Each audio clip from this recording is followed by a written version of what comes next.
February 23, 1945. A Marine crawls across black volcanic sand, dragging 70 pounds of napalm and compressed air strapped to his back. Japanese machine gun bullets ricochet off his air tanks. He's 10 yards from a concrete pillbox, close enough to see the barrel of the gun that's trying to kill him. But this isn't a regular Marine assault. This is one man, alone. Not because he's reckless, because everyone else in his demolition unit is dead. And the weapon he's carrying? It requires 2 men to operate effectively. He's doing it by himself, and he weighs 140 pounds, half the weight of the flamethrower strapped to his body. Now here's what makes this impossible. He would do this not once, but 7 times over 4 hours, crawling back and forth across a killing field to refuel, watching his covering riflemen die one by one until he'd destroyed every pillbox blocking his company's advance. How did a 5'6" farm boy from West Virginia, a kid who was rejected by the Marines for being too short, who dropped out of high school to feed cows and drive a taxi, how did he become the man who would single-handedly break the most fortified Japanese defensive line on Iwo Jima? And how did skills learned hunting squirrels in the Appalachian Hills during the Great Depression translate into the most devastating 4 hours of flamethrower combat in Marine Corps history? This is the story of Hershel Williams. And you need to understand, almost everything you've heard about what happened that day is wrong. To understand what Woody Williams accomplished, you need to understand where he was and what he was fighting against. It's D+4 of the Battle of Iwo Jima, February 23, 1945. Williams' company, part of the 21st Marines, 3rd Marine Division, is pinned down trying to secure Airfield No. 1. They've been stopped cold for hours by a cluster of reinforced concrete pillboxes arranged in interlocking fields of fire. Iwo Jima, 8 square miles of volcanic rock 760 miles south of Tokyo, was critical to the American advance across the Pacific. B-29 bombers flying from the Marianas to Japan needed emergency landing sites. Iwo Jima would be that site, if the Marines could take it. But there was a problem. The Japanese had spent 8 months turning Iwo Jima into the most heavily fortified position in the Pacific. 22,000 defenders, 18 miles of underground tunnels, 11 miles of interconnected caves, and on the surface, hundreds of reinforced concrete pillboxes and bunkers, some with walls 3 feet thick. On one side, reinforced concrete fortifications that naval bombardment couldn't crack, artillery that couldn't reach, and Sherman tanks that couldn't approach because the volcanic sand was too soft and loose to support their weight. On the other side, Corporal Hershel Williams, a demolition sergeant whose entire 6-man unit had been killed or wounded, 4 riflemen providing cover, and a flamethrower that weighed 70 pounds when fully loaded, half Williams' body weight. It was David versus Goliath. And worse, the environment was actively trying to kill him. Black volcanic sand, not the kind you walk on at a beach. This was loose, coarse pumice that swallowed feet and reflected heat like a furnace. Temperatures in the 80s, but feeling like 100 plus in full combat gear. And because the sand was so soft, tanks couldn't advance. Only infantry, only men on foot. This wasn't just a combat problem, it was a mathematics problem with a fatal answer. Infantry can't defeat reinforced concrete. You need armor or artillery or air support. Williams had none of those. He had fire, and in the middle of that crisis was Hershel Williams, 5'6", 140 pounds, dripping wet, baby-faced, with a smile that made him look about 16 years old, even though he was 21. If you saw him in a photograph next to other Marines, you wouldn't think he was a combat demolition sergeant. You'd think he was, well, exactly what he was. A kid from the poorest part of West Virginia who'd spent more time with dairy cows than he had with people. Williams was born on October 2, 1923, in Quiet Dell, Marion County, West Virginia, a place so small it doesn't appear on most maps. His family was dirt poor, not working class poor, not struggling poor, dirt poor. His father, Lloyd, worked a dairy farm with 35 cows. Woody was the youngest of 11 children, and 6 of his siblings had died in the 1918 flu epidemic before he was even born. When Woody was born, he weighed 3.5 pounds. The doctor didn't think he'd survive. He did survive. His father didn't. Lloyd Williams died of a heart attack when Woody was 9 years old, leaving his mother to run the dairy farm with children barely old enough to work. It was the era of the Great Depression. Banks were failing, farms were foreclosing, and the Williams family was one bad season away from starvation. So they hunted, not for sport, not for recreation, for survival.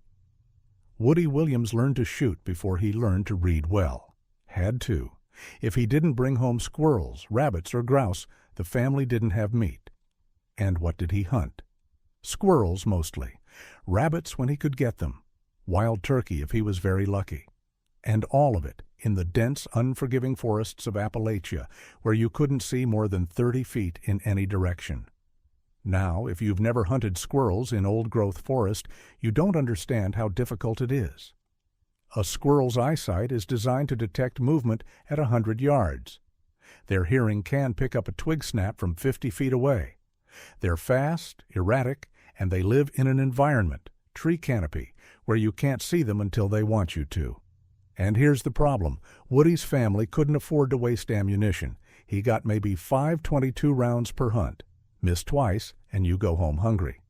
So, how do you hunt something faster than you, with better senses than you, that lives in three-dimensional terrain you can barely navigate? You don't chase it. You don't pursue it. You become part of the forest. You move so slowly that movement becomes invisible. You breathe so quietly that sound disappears. You learn to read the tiny signs, a flick of a tail, a scratch on bark, the pattern of falling acorns, that tell you where the squirrel will be, not where it is. You learn patience. You learn stillness. You learn that the predator who moves first loses. You disappear. The Marines taught Williams how to operate a flamethrower. The Depression taught Williams how to survive on nothing. Boot camp taught Williams how to follow orders. But those Appalachian forests had taught Williams something deeper, how to become invisible to something that was hunting him. The Marine Corps made him a demolition sergeant, but poverty made him a survivor. And survival, real survival, the kind where you either eat or you don't, where you either bring home food or your family goes hungry. That's a skill you can't teach in boot camp. And in May of 1943, when Williams was 19 years old, he enlisted in the United States Marine Corps. Except he didn't. Not at first. The recruiter took one look at his 5'6" frame and said, "Sorry, kid, minimum height is 5'8". Williams went home disappointed. Then 6 months later, casualties from Guadalcanal and Tarawa forced the Marines to drop their height requirement to 5'2". Williams walked back into that recruiting office in November 1942 and signed up the same day. For the next 2 years, he trained. Boot camp at San Diego, demolition training at Camp Elliott, flamethrower school, and then combat. First, Guam, July through August 1944. His first taste of Japanese defensive positions, his first experience with pillboxes and fortified bunkers. Then, Iwo Jima, February 1945. And in each of these battles, Williams used the same techniques he'd learned hunting squirrels in West Virginia. The Marines taught him to operate a flamethrower, but West Virginia had taught him to move without being seen, to wait without being heard, and to close distance on something that was trying to kill him. And on February 23, 1945, all these skills would be put to the test. On the morning of February 23rd, Williams' company wasn't supposed to be attacking pillboxes. They were supposed to be advancing across Airfield No. 1 toward the base of Mount Suribachi. But Japanese defenders had other plans. The company ran straight into a cluster of 7 reinforced concrete pillboxes arranged in a semicircle, each one covering the approaches to the others. Interlocking fields of fire, professionally designed, impossible to flank. The company took casualties immediately. Pinned down, unable to advance, unable to retreat without exposing themselves to machine gun fire. Captain Donald Beck, the company commander, called his squad leaders into a shell crater for an emergency meeting. "We need those pillboxes destroyed," Beck said.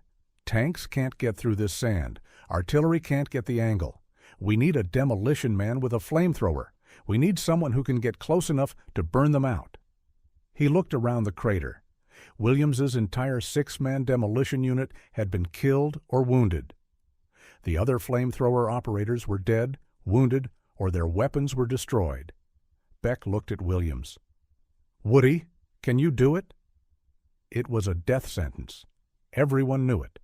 Flamethrower operators had a life expectancy measured in minutes once they started firing. The backpack tanks made them priority targets. The weapon's range, 20 to 40 meters, meant you had to get close. Impossibly close. Of the 300 flamethrower operators who would fight on Iwo Jima, fewer than 20 would survive the battle. Williams looked at the pillboxes, looked at his captain, looked at the Marines pinned down behind him. He said, "Well, I'll try." Williams grabbed 3 things: an M22 flamethrower, fully loaded with 4 gallons of thickened gasoline and diesel fuel, pressurized with compressed nitrogen, 70 pounds total, a satchel of pole charges, explosives attached to long poles that could be shoved into firing ports after the flamethrower cleared the way, and 4 riflemen to provide covering fire. Just 4. That's all that could be spared. Williams strapped the flamethrower to his back and started crawling, not running, not advancing tactically from cover to cover. Crawling, flat on his belly across volcanic sand, while machine gun fire stitched patterns around him. He covered maybe 30 yards in the first 15 minutes, moving so slowly that from a distance he might have been a piece of debris, a discarded pack, a body. And here's the trick. He wasn't just crawling randomly. He was reading the terrain the same way he'd read those West Virginia forests, looking for the slight depressions in the sand, the scattered rocks, the dead ground where the machine gun angles couldn't quite reach. Just as he'd stalked squirrels by understanding their sight lines and movement patterns, he was stalking these pillboxes by understanding geometry and fire zones. He crawled 200 yards beyond the American lines. He was now in no man's land, closer to the Japanese positions than to his own. And then he found his first position, a slight depression in the sand, maybe 8 inches deep. Not cover, not even concealment. Just enough depth that he wasn't silhouetted against the sky. 25 yards from the first pillbox. Close enough to see the machine gun barrel protruding from the firing slit. Close enough to see the concrete was streaked with soot from previous flamethrower attempts. Other Marines had tried this. Their charred flamethrower tanks were scattered across the approach. Williams rose to one knee, exposing himself completely, aimed the flamethrower nozzle, and pressed the trigger. The M22 flamethrower doesn't shoot fire like a blowtorch. It shoots a stream of jellied gasoline that ignites mid-flight and creates what Williams called a big rolling ball of flame. The stream arced across 25 yards and splashed against the pillbox's firing slit, screaming from inside. The machine gun went silent. Williams dropped back down, crawled to the side of the pillbox, and his pole charge man, his assigned backup, ran forward to shove an explosive charge through the now undefended firing port. Except his pole charge man got hit. Bullet to the helmet. Knocked unconscious but alive. Williams was alone. The Japanese in the other 6 pillboxes knew there was a flamethrower operator somewhere. They started searching with machine gun fire, raking the sand in systematic patterns. Williams pressed himself flat, didn't move, barely breathed. They fired within 10 meters of his position, then 5 meters. Then, according to some accounts, close enough that he could feel the pressure wake of bullets passing overhead. So close that Williams could have reached out and touched the tracers if he'd been stupid enough to move. And they never saw him. Why? Because Williams wasn't fighting like a Marine. He was hunting like a farm boy from West Virginia. He'd spent 10 years learning to stay invisible to animals with superior senses, superior speed, and home field advantage. Japanese machine gunners? Compared to a gray squirrel in autumn forest at 60 yards, they were easy. But there was a problem. 6 pillboxes remained. His pole charge man was unconscious. And his flamethrower, 7 to 9 seconds of continuous burn time, was nearly empty. He destroyed 1 pillbox. 6 to go. And he was alone. Williams did something that seemed insane. He stood up, turned his back on 6 active pillboxes with interlocking machine gun fire, and walked back toward American lines. Not ran. Walked, because running draws attention. Running makes you a target. And Williams had learned a long time ago that slow, deliberate movement is often invisible. He walked 200 yards across open ground, climbed back into the American position, handed off his empty flamethrower, and grabbed a fresh one. 70 pounds. Fully loaded. One of his covering riflemen looked at him and said, "You going back out there?" Williams said, "Got 6 more to go." Hour 1. Williams crawled back across that same 200 yards. Same route, same slow, patient, invisible movement. But this time, the Japanese were ready. They knew a flamethrower operator was out there. They knew roughly where. They were scanning systematically. Williams found a new position, closer this time. 20 yards from the second pillbox, he could hear voices inside. Japanese, giving orders, probably repositioning the machine gun to cover his approach angle. Could hear the metallic clank of ammunition belts being loaded. Could hear them breathing. 20 yards away, through 3 feet of reinforced concrete. He rose up, fired. The stream of burning fuel found the firing. Slit. More screaming. Another machine gun silenced. One of his covering riflemen, the men who'd volunteered to protect him while he worked, took a round through the chest. Killed instantly. 3 riflemen left. 5 pillboxes remaining. Williams crawled back for more fuel. Hour 2. This time, Williams tried something different. He'd noticed that one pillbox had an air ventilation shaft on the roof. He could see wisps of smoke coming out of it. He crawled to the pillbox, climbed on top, completely exposed now, silhouetted against the sky, found the ventilation shaft, and inserted his flamethrower nozzle directly into it. He fired straight down into the pillbox interior. Years later, Williams would describe this moment with 3 words. Got 'em all. 4 pillboxes left. Another rifleman down. 2 covering men remaining. Williams needed more fuel. Hour 3. The Japanese were frantic now. They knew he was out there. They'd watched 3 pillboxes go silent. They were firing blindly, desperately, trying to hit something they couldn't see. Williams was 15 yards from the 4th pillbox when Japanese soldiers emerged from it with fixed bayonets. Not retreating, not surrendering, charging directly at him with cold steel. Williams aimed the flamethrower at them and pressed the trigger. A cone of burning fuel spread out across 20 feet. The Japanese soldiers ran into it. Williams would later say, "It took all the oxygen from them." He watched them slow down, stumble, fall, watched their uniforms catch fire, watched them die. And this moment, this specific moment, would haunt him for 17 years. Not the combat, not the danger, the fact that he'd killed men in such a horrible way. But there were still 3 pillboxes, and his company was still pinned down. And if he stopped now, everyone behind him would die trying to cross that open ground. Williams crawled back for the 4th time. Fresh flamethrower. Fresh fuel. But only 1 covering rifleman remained now. 3 had been killed doing nothing but watching his back. 1 man left between Williams and the concentrated fire of 3 pillboxes.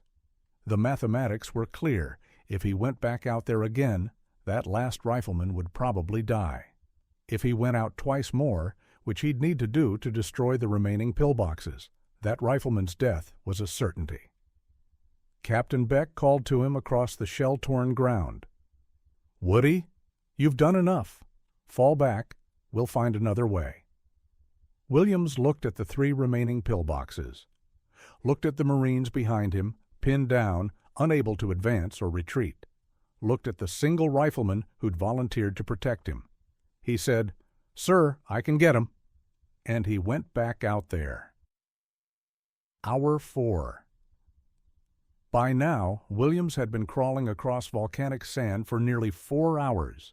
His knees were raw and bleeding through his trousers. His elbows were shredded.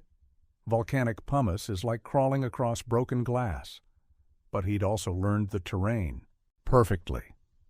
He knew every depression, every rock, every slight undulation in the sand. He knew exactly where the Japanese machine guns could and couldn't see. He approached the 5th pillbox from an angle they weren't expecting. From the side, where the concrete wall was solid, but the design created a blind spot in their interlocking fields of fire. 20 yards, 15, 10. Close enough that he could hear them repositioning inside, trying to get an angle on him. He stood up, fully exposed now, because at this range there was no point in hiding, and fired the flamethrower directly through the narrow firing slit. The stream of burning fuel had to be precise. The slit was maybe 8 inches wide. At 15 yards, that's a target the size of your hand. He hit it. Another pillbox silenced, but when he turned to signal his covering rifleman, he saw the man was down, not dead, hit in the leg, wounded badly, being dragged back toward American lines. Williams was completely alone now. No covering fire, no backup, no pole charge man, just him and 2 remaining pillboxes. Williams crawled back for the 5th time. The Marines watching from the American lines thought he was insane. Some sources say they were shouting at him to stop, that he'd done enough, that continuing was suicide. He grabbed a fresh flamethrower, started crawling back out there.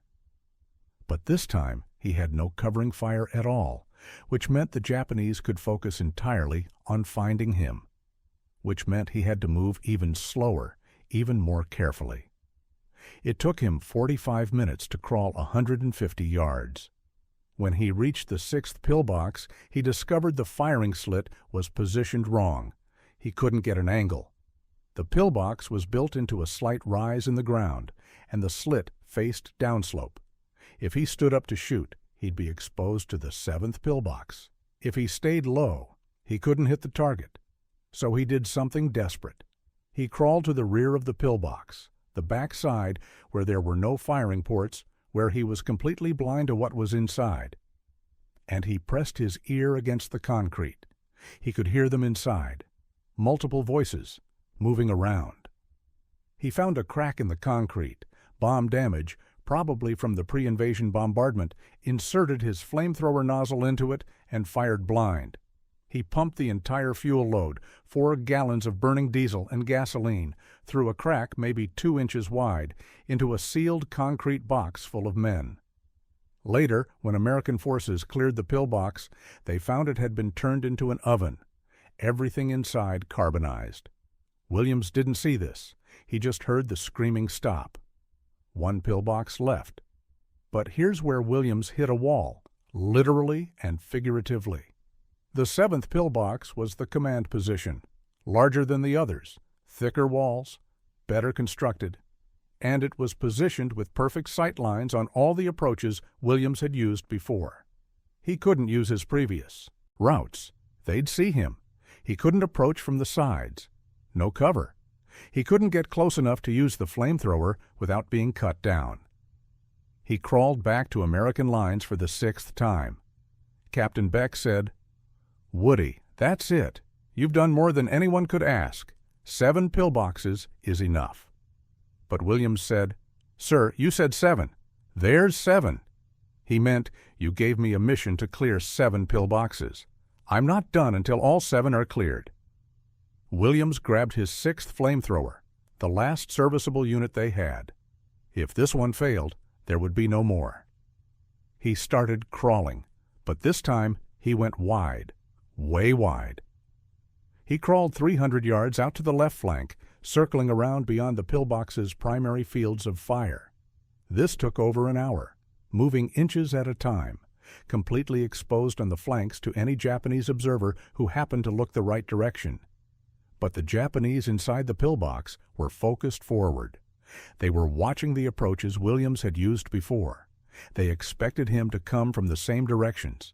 He came from the side they weren't watching. 20 yards, then 15, then 10. Williams rose to one knee, aimed, and fired his last burst of flaming fuel through the pillbox's side ventilation port. Then he dropped flat because the pillbox's machine gun immediately swung toward him, firing blind through the smoke. Bullets impacted the sand inches from his head. Tracers passing so close he could smell the phosphorus, but the gun was firing erratically now. Not aimed, not controlled, just desperate firing. Then it stopped. The 7th pillbox went silent. Williams lay there in the sand, completely spent. 70 pounds of empty flamethrower still strapped to his back, knees and elbows bleeding, uniform soaked with sweat and volcanic dust. 4 hours, 6 flamethrowers, 500 yards of crawling back and forth across a killing field. 7 pillboxes destroyed. 2 of his 4 covering riflemen dead, 1 wounded. His pole charge man unconscious from a head wound, and Williams was still alive. The American lines erupted in cheering. Marines stood up, actually stood up in the middle of a combat zone, and started shouting. Some sources say they were crying, because they just watched one man, alone, do what tanks and artillery and air support couldn't do. Williams unstrapped the flamethrower, let it fall to the sand, and started crawling back toward American lines. He didn't stand up, didn't celebrate, just started crawling back. Because he'd learned in those Appalachian forests, you don't celebrate until you're actually safe. The hunt isn't over until you're home. When Williams crawled back into the American position, Captain Beck grabbed him by the shoulders and said, "Woody, I'm putting you in for the Medal of Honor." Williams didn't respond. He just asked for water and sat down in a shell crater. He sat there for maybe 20 minutes, drinking from a canteen, staring at nothing. Other Marines kept coming up to him, trying to congratulate him, trying to shake his hand. He barely responded. Because here's what Williams was processing. He'd just killed dozens of men, burned them alive in concrete boxes, while watching 2 of his own covering riflemen die protecting him. This wasn't a video game. This wasn't a movie. This was real death, real screaming, real men burning alive. And Williams, the farm boy from West Virginia, who'd never wanted to hurt anything except the squirrels his family needed for food, had just become the most efficient killer on Iwo Jima that day. But there was no time to process it, because the battle didn't stop. With the pillboxes destroyed, Williams' company advanced across Airfield No. 1 and started moving toward the base of Mount Suribachi. Other units were trying to take the summit. Williams was right there with them.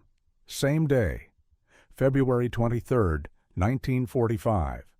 And here's an incredible detail that gets lost in most tellings of this story. Williams witnessed both flag raisings on Mount Suribachi from approximately 1,000 yards away. The same day he destroyed 7 pillboxes. The same day as probably the most famous photograph in Marine Corps history. Williams was there, watching Joe Rosenthal photograph the second flag raising. But Williams's war wasn't over. 11 days later, March 6, 1945, Williams was advancing with his company when a Japanese mortar shell landed close enough to send shrapnel through his left leg. He received the Purple Heart for this wound, which means Williams spent 11 more days in combat after his Medal of Honor action. 11 more days crawling through volcanic sand, clearing caves, dodging machine gun fire. And here's what's remarkable. In those 11 days, Williams never mentioned what he'd done, never talked about the pillboxes, never bragged, never told stories. When the other Marines asked him about it, he'd say, I was just doing my job, same as everyone else. Because to Williams, what he'd done wasn't heroism.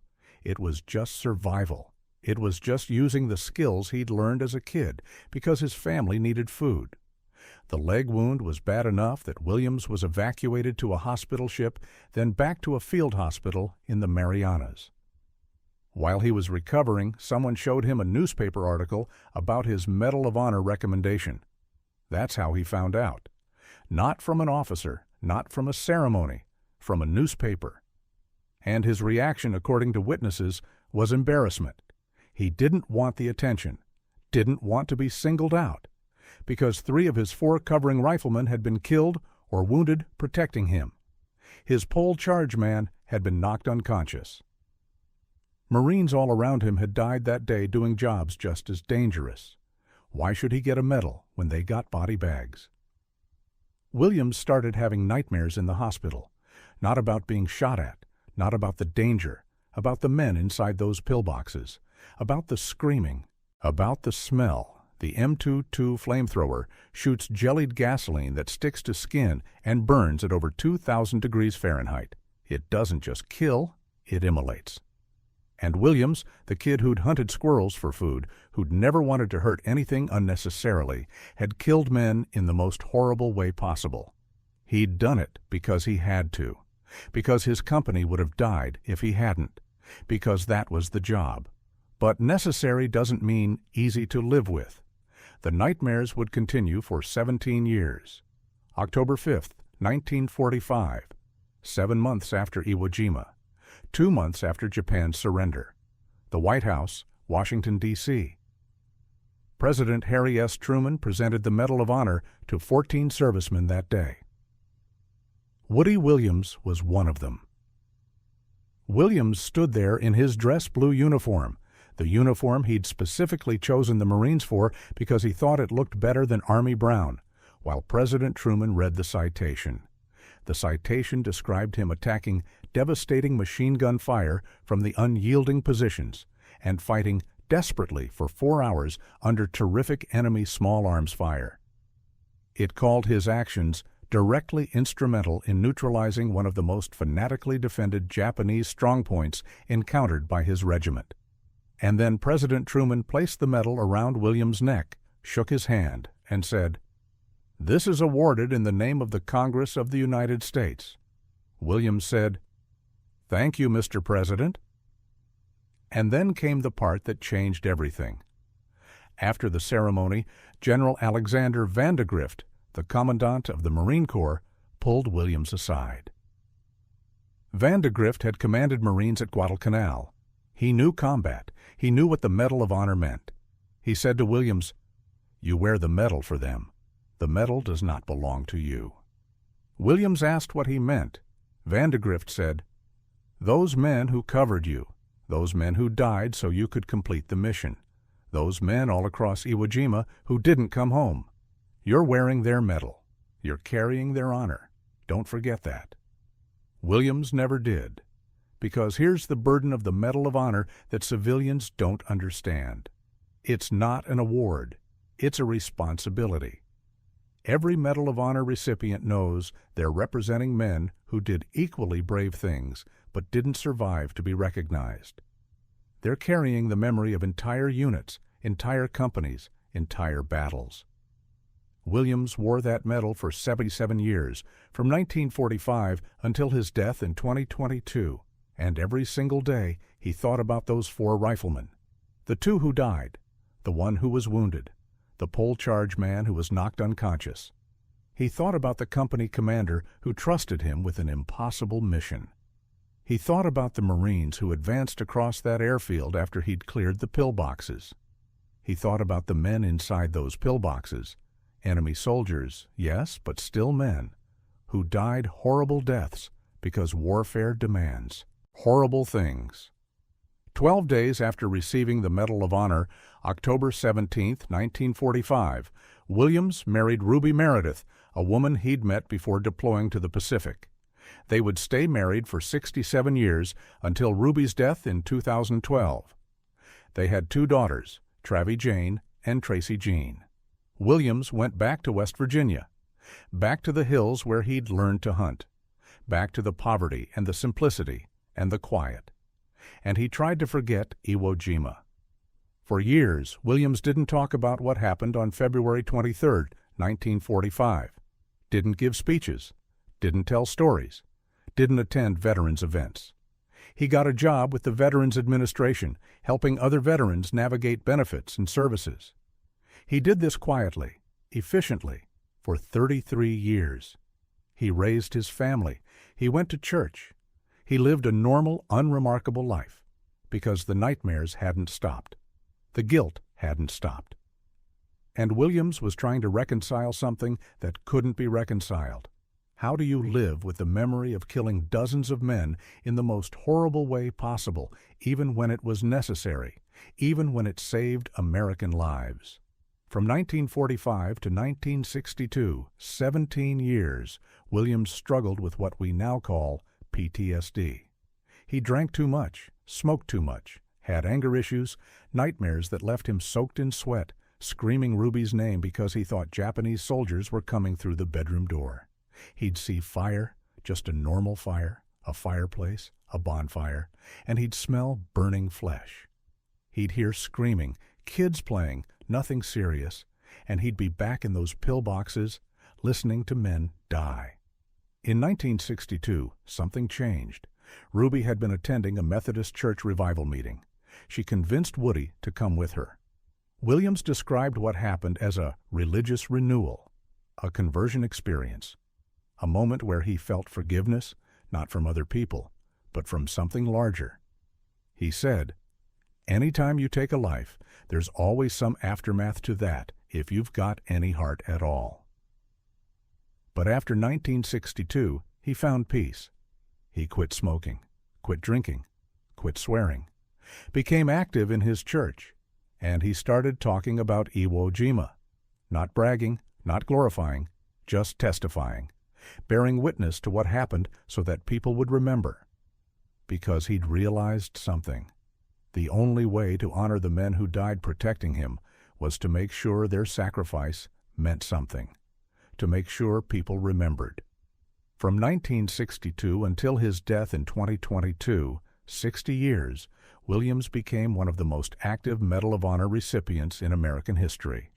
He gave thousands of speeches at schools, veterans events, military bases. He never charged speaking fees, never profited from his service. He just told the story, over and over, to anyone who would listen.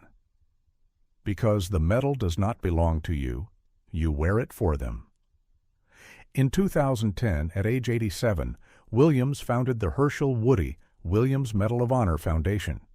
Its mission, honor Gold Star families who've lost a loved one in military service. Why Gold Star families? Because before Williams enlisted in the Marines, he worked as a taxi driver in West Virginia, and part of his job was delivering Western Union telegrams to families whose sons had been killed in combat. He'd driven through town dozens of times, knocking on doors, watching mothers collapse when they saw that yellow envelope. He'd never forgotten those faces, those screams, that grief. So his foundation built monuments, Gold Star Families Memorial Monuments, in every state, in hundreds of cities. As of 2024, there are over 152 monuments across all 50 states, with 44 more under construction. Each monument lists the names of local Gold Star families. Each one provides a place for families to grieve, to remember, to honor their lost loved ones. Williams attended as many monument dedications as he could, even into his 90s. He'd shake hands with Gold Star mothers who'd lost sons in Iraq, Afghanistan, Vietnam. He'd hug them, cry with them, because he understood their sacrifice in a way most people couldn't. Williams served as chaplain of the Congressional Medal of Honor Society for 35 years. The Medal of Honor Society is an organization of living Medal of Honor recipients. As of 2024, there are fewer than 60 living recipients out of 3,517 awarded since the Civil War. As chaplain, Williams's job was to speak at funerals when Medal of Honor recipients died, to offer comfort to families, to ensure each recipient was honored properly. He did this dozens of times, watching friends, men who'd survived impossible odds, just like him, pass away one by one. By the 2010s, Williams was one of the last surviving World War II Medal of Honor recipients. By 2020, he was the last. As Williams aged, the honors multiplied. In 2008, he received the American Spirit Award from the National WWII Museum. In 2018, the USS Hershel Williams was commissioned, a Navy Expeditionary Sea Base, 784 feet long, assigned to U.S. Africa Command, the first naval vessel named after Williams, the first Navy ship assigned to AFRICOM. Also in 2018, the Hershel Williams VA Medical Center in Huntington, West Virginia, was renamed in his honor. In 2020, the Hershel Williams Armed Forces Reserve Center was dedicated in Fairmont, West Virginia, the only National Guard facility in the nation named after a Marine. In 2024, the West Virginia Legislature voted to replace John Kenna's statue in the U.S. Capitol's National Statuary Hall with a statue of Williams, the first statue change in over a century. Williams attended as many of these events as possible, even in his late 90s, in a wheelchair requiring oxygen. Because the medal does not belong to you. In February 2018, Williams participated in the coin toss at Super Bowl LI in Minneapolis. He stood on the field with 14 other Medal of Honor recipients, the largest gathering of living recipients in Super Bowl history, in front of 70,000 fans, and a television audience of over 100 million. He was 94 years old, and when the camera panned to him, millions of Americans saw a small, elderly man with a gentle smile and a light blue ribbon around his neck. Most of them had no idea what that ribbon meant. Most had no idea that man had once crawled across a volcanic island, alone, and destroyed 7 fortified positions in 4 hours of sustained combat. Most had no idea he'd spent 77 years carrying the memory of that day, honoring the men who died protecting him. But they knew he mattered. They knew he represented something important. October 2nd, 2021. Williams turned 98 years old. He celebrated with family at the VA Medical Center that bore his name. He was weak, frail, but still sharp, still telling stories. He talked about Iwo Jima, about Ruby, about the Gold Star families he'd met, about the importance of remembering. He said, "The cause is greater than I." That was his motto, had been for decades. The cause, honoring service members and their families, was greater than any individual, greater than fame, greater than recognition. It was about making sure the sacrifice meant something. By 2022, Williams' health was failing.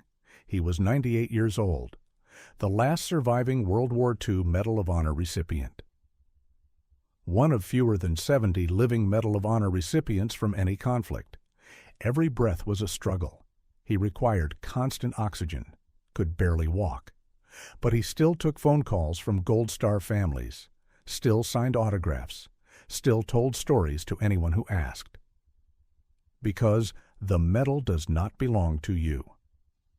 At 3:15 a.m. on June 29, 2022, Hershel Williams died at the Hershel Williams VA Medical Center in Huntington, West Virginia.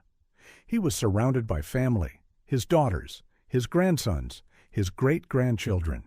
The man who'd been born weighing 3.5 pounds, who wasn't expected to survive, who'd been rejected by the Marines for being too short, who'd crawled across Iwo Jima alone with a 70-pound flamethrower, that man died peacefully at age 98 in the hospital that bore his name.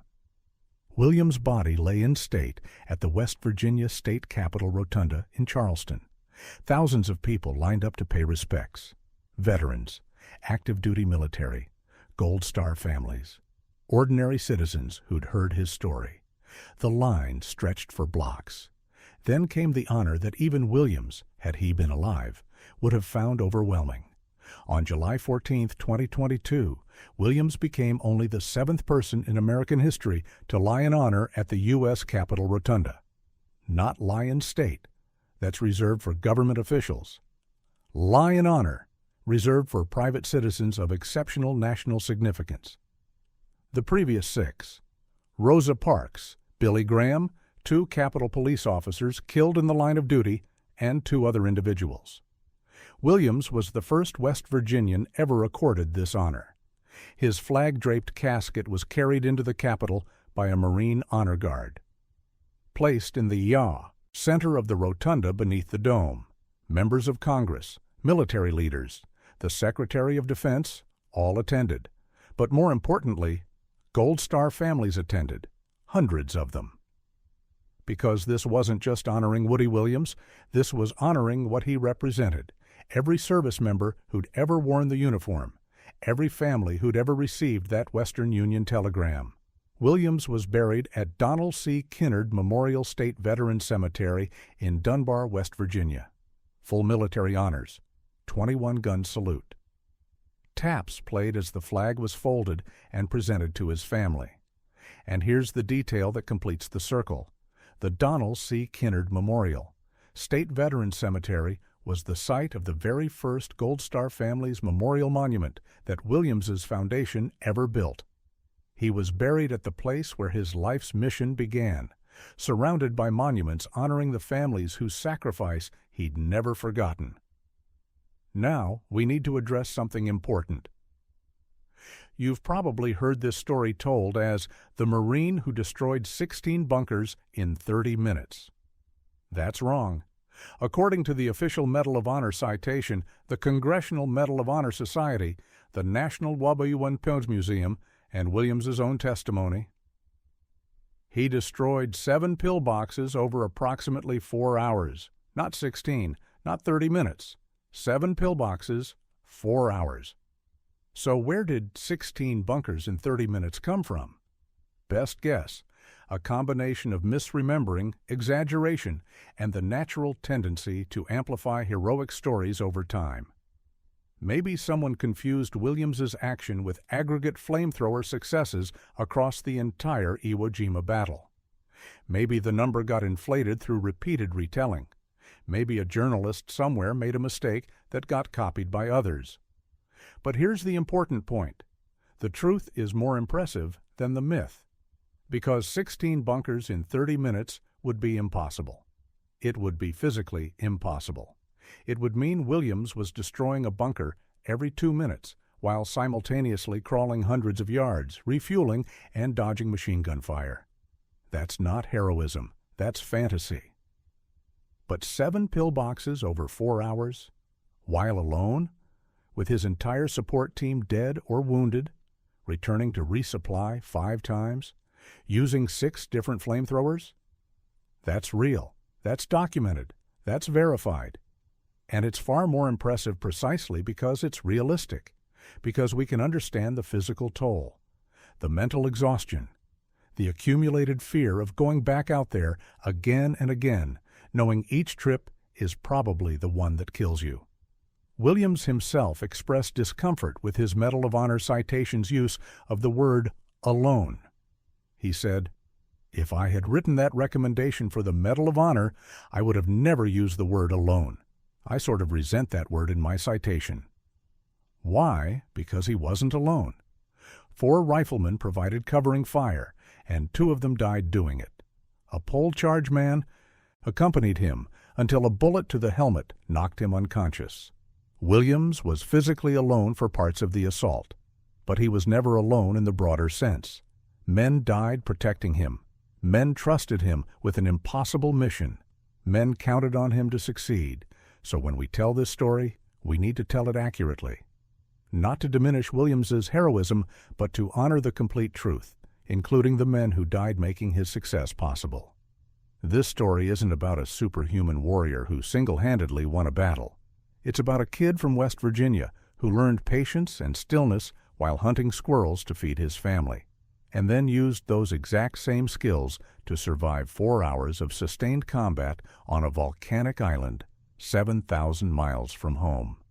It's about how poverty, real, grinding, Depression-era poverty, can teach survival skills that no amount of training can replicate. It's about ordinary people doing extraordinary things, not because they're special, but because the situation demands it, and they refuse to quit. Think about the parallel.